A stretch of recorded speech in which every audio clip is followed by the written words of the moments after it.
राहुल गांधी पचमढ़ी पहुंचे जिला अध्यक्षों को ट्रेंड करने के लिए, लेकिन उस दौरान उन्होंने फिर वही बात कही जो बिहार में निकलकर सामने आई थी, वोट चोरी का मुद्दा, एसआईआर का मुद्दा, और कह रहे हैं कि मध्य प्रदेश को लेकर भी बहुत ज्यादा मेरे पास डेटा है, जल्द खुलासा करूंगा। कैसे देखा जाए?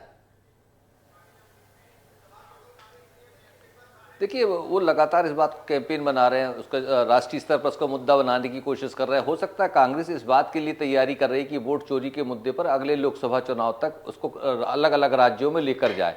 देखिए, उसके सहयोगी दल है उत्तर प्रदेश में, बिहार में, तो वो जो राष्ट्रीय स्तर की राजनीति कर रही है उसके हिसाब से मेरे को लगता है कि वोट चोरी को राष्ट्रीय स्तर का मुद्दा और अगले चुनाव के लिए 5 साल के अगले जो 3 साल बाद चुनाव होंगे लोकसभा, उसको जिंदा रखने की कोशिश कर रहे हैं। लेकिन क्या आम लोगों के कनेक्ट का विषय है? जिलाध्यक्षों के लिए जिस मुद्दे के लिए, देखिए आदमी ये बात तो चर्चा में तो है। अब यदि भारतीय जनता पार्टी इसका खंडन कर रही है, लगातार जोरदार तरीके से खंडन कर रही है, तो कांग्रेस भी उसको प्रमुखता से उठा रही है और कांग्रेस भी तथ्यों के साथ बात कर रही है। देखिए, जिन तथ्यों को दे रही है इस बात को कोई नकार नहीं सकता। जो तथ्य दे रहे हैं उसमें उन्होंने प्रमाण दिए। चुनाव आयोग तो उसको डिनाई कर दे या FIR कर दे, वो भी नहीं कर रही है। भारतीय जनता पार्टी राजनीतिक रूप से जरूर इस बात का खंडन कर रही है। भाई, ये बात भारतीय जनता पार्टी अपनी जगह एक कांग्रेस का विपक्षी दल है और उसको वैचारिक रूप से कांग्रेस का से उसकी प्रतिद्वंदता है, तो उसका मजबूत पक्ष वो अपने आप को रख रही है। लेकिन चुनाव आयोग ने अभी तक कोई ऐसी बात नहीं की है। जैसे राहुल गांधी 2 बार बड़ी प्रेस कॉन्फ्रेंस कर चुके हैं, उसके बाद भी चुनाव आयोग ने सामने आकर ऐसी कोई तथ्यात्मक बात नहीं की कि राहुल गांधी कहाँ गलत कह रहे हैं या राहुल गांधी के बिल्कुल यही सबसे बड़ा सवाल है। मैं आपके पास वापस लौटूंगा। भूपेंद्र जी हमारे साथ जुड़े हुए हैं। भूपेंद्र जी, लोहिया साहब ने कई सवाल खड़े किए, उनका जवाब दीजिए। साथ ही साथ मेरे एक और सवाल है कि अब भारतीय जनता पार्टी, जहां आप मध्य प्रदेश, राजस्थान, महाराष्ट्र, छत्तीसगढ़ और बाकी राज्यों में वोट चोरी का जिक्र कर रखे गए, तो वही कांग्रेस तो भारतीय जनता पार्टी तो वहां तक पहुंच गई कि नेहरू जी ने सबसे पहले वोट चोरी करके सरकार बनाई थी। देखिए, भारतीय जनता पार्टी क्या बात करती है और कितनी बेहूदी बात करती है, वो आप उससे खुश हो सकते हैं, उससे हमारा कोई विषय नहीं है। जो है उन्हें बात करनी चाहिए। अभी तक सो रहे थे क्या? 75 साल हो गए देश में। ये जो है, ये सोते सोते इनकी जो आंखें खुलती हैं और ये जो है मूर्खों की तरह बातें करने लगते हैं, तो इसका कोई जवाब देगा क्या? क्या करा था नेहरू जी ने? तब जो है अटल जी सो रहे थे क्या? तब जो है तुम्हारे अडवाणी जी सो रहे थे क्या? बोलिए साहब, सो रही थी बीजेपी समय। मुझे बात पूरी करने दीजिए। आप जो है ये जो है पूरी बात कर लें, उसके बाद उन्हें बोलने दीजिए। दूसरी बात मैं ये कहना चाहता हूँ कि जो मुद्दे हैं, पहला मुद्दा तो ये है कि हम वोट चोरी का आरोप लगा रहे हैं चुनाव आयोग पर। हम सारे मैनेजमेंट का आरोप लगा रहे हैं चुनाव आयोग पर, लेकिन जो है पेट में दर्द हो रहा है बीजेपी के, और बीजेपी परेशान हो रही है। ये जो है दड़बे में से निकल के आगे जवाब ये देते हैं। क्यों? क्योंकि वोट चोरी का जो बेनिफिशरी है वो कौन है? उसके हितग्राही तो यही है, इसलिए तो ये परेशान होते हैं। अभी किसी ने आरोप तो लगाया नहीं कि बीजेपी के ऊपर, लेकिन जो है बमक के निकल के आए भाई साहब काली टोपी लगा के और जवाब दे रहे हैं कि यूथ कांग्रेस के वोट चोरी हो गए। ये जो है लोया भैया जो है अपने परेशान हो गए। ले जवाब कहाँ से आने चाहिए? ये जवाब आना चाहिए। हम जिस पर नाम लेकर वोट चोरी का आरोप लगा रहे हैं वो क्यों नहीं बोल रहा है? वो क्यों नहीं बोल रहा है कि ब्राजील की मॉडल कहाँ से आई? अब ले लूं आज 1 मिनट 501 समय सुन लीजिए। समय 1 घंटा है आपके पास। आप जो है ये जो 501 वोटर एक घर में, उस महिला ने ये कहा है, इंटरव्यू दिया हुआ है, आपके ऑन कैमरा है 50 चैनलों पर, कि मैंने जो है कंप्लेंट भी की थी कि मेरी फोटो का 501 जगह उपयोग क्यों हुआ। चुनाव आयोग ने क्या किया, इसकी जवाब दे चुनाव आयोग। बोलिए लोहिया साहब, आपको क्यों दिक्कत हो रही है?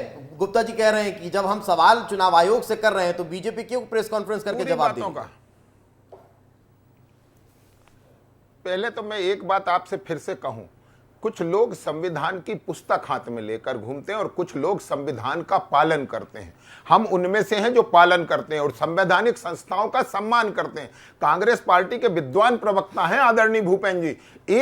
एक भी बार आप अगर ये बता देंगे कि माननीय उच्चतम न्यायालय का चुनाव आयोग का, इस देश की सरकार का, इस देश की संसद का आपने कभी सम्मान किया हो? आपने परिवार का सम्मान किया। एक बात और कहता हूं, क्यों हम कहते हैं नेहरू ने सबसे पहले वोट चोरी की थी? एक भी कांग्रेस कमेटी ने नेहरू को वोट नहीं दिया और प्रधानमंत्री नेहरू बने। एक भी वोट, एक पट्टा भी सीतारमैया को मिला, एक कृपलानी को मिला और एक वोट, बाकी के शेष वोट मिले सरदार वल्लभ भाई पटेल को और प्रधानमंत्री नेहरू बने। इसके बाद 1952, 1957, 1962 3 चुनाव इस देश में ऐसे हुए जहां मतपेटी मतदाताओं के घर जाती थी। वो जिसका चाहेगा उसका मत डलवाएंगे, मगर इसके बावजूद हम कहते हैं कि हमने नहीं तो फिर तो कांग्रेस ही कह रही है कि वोट चोरी होती रही, तो क्या आगे भी यही होता रहेगा? कांग्रेस की हमेशा की आदत है ये। कांग्रेस, लोया जी शांत हो जाइए, आप बहुत ही एक मिनट बात कंप्लीट कर लूं। भूपेन जी मैं आपके बीच में नहीं था, आपके बीच में नहीं था, आप विद्वान साथी हैं, सुन ले पहले। वोट चोरी तो आप इसलिए कह, अरे आप जमीनी आधा घंटे और बोल लो, मुझे कोई फर्क नहीं पड़ता। राहुल गांधी अभी कह रहे थे कि कर्नाटक की एक लोकसभा में एक घर में 10,000 मतदाता चिल्लाइए मत, बोलिए। एक बूथ में 1,000 से ज्यादा मतदाता। सुन लीजिए भूपेन जी, अरे भैया सुनी तो रहे, और क्या कर रहा हूं, मैं तो चुप बैठा हूं। राहुल गांधी अगर ये कहेंगे कि 10,000 थे। और एक बात और सुन लीजिए भूपेन जी, जरा सी बात सुन लीजिए।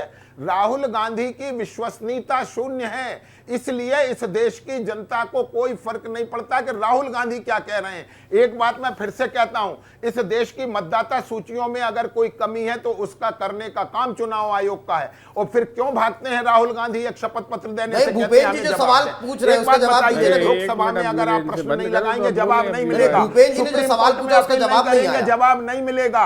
यदि चुनाव आयोग में एफिडेविट नहीं देंगे तो नहीं मिलेगा। ये टच एंड गो की पॉलिटिक्स। आज उन्होंने एक और बात कही है भूपेन जी के लोया जी, कुछ नहीं पता है, आप अपना दिमाग जो है नागपुर के लॉकर में रख के आए हैं यहाँ पर। प्रियंका, आपको किसी बात की समझ नहीं है, आप चुप हो जाइए, दूसरे की बात सुनिए। हमारा आपको पता है कि जब भी बात सुनिए, आप बात सुनिए, फालतू फंड की बात मत करिए। आप हमारा दिमाग नागपुर के लॉकर में रखा है, तमाशे करते हो, आप चैनलों का समय बर्बाद करते हैं। चुप रहिए, मुझे बोलने दीजिए। अब आपको जवाब दे रहा हूं। परिवार क्यों चिल्ला रहे हो भाई? सेवा में नहीं किस बात के लिए चिल्ला रहे हो? देश के निर्माण और देश के कल्याण के लिए रखा है। कुछ भी दिया जा रहा है। जो आप जिस तरह आप चुप रहिए, पहले सुनिए, दूसरे की बात नहीं सुनिए। ये निंदनीय भी है हर मूर्खता का जवाब नहीं देगा कोई आदमी। भाषा में संयम रखनी चाहिए। सुनिए, संयम ही रखे हुए आप बोलते ही जा रहे हैं। केवल समझदार राहुल गांधी लोया साहब एक एक करके जवाब केवल आप 2 समझदार हैं जिन्होंने अपने आप को समझदार। लोया साहब वक्त इसी तरह से हाथ से निकल जाएगा। लोया साहब आपके भी, हमारे भी और भूपेन जी के भी।